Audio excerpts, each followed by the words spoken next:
آپ نے فرمایا جس نے مزدور سے کام لیا اور اس کو مزدوری نہ دی، یہ تمہارے کراچی میں ہر وقت ہو رہا ہے، ہر جگہ ہو رہا ہے، جتنا بڑا کوئی طاقتور ہے اتنا وہ اپنے نوکروں پر ظالم بھی ہے، جابر بھی ہے، اور ان کے حقوق بھی مارتا ہے، فریاد ہی نہیں کر سکتے۔ میرا پنجاب کا زمیندارہ ماحول سارا ایسا ہی۔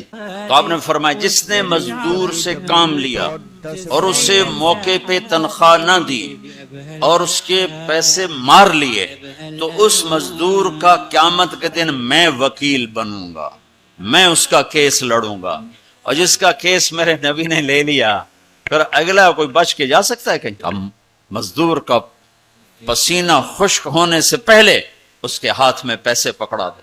پھر مزدور سے فرمایا، ان دونوں طرف کا خوبصورت، کیا دین خوبصورت ہے، جو اپنے مالک کی نوکری بھی پوری دیانتداری سے کرے اور اللہ کی بندگی بھی دیانتداری سے کرے تو اسے ہر کام پہ دگنا اجر ملے گا، دگنا۔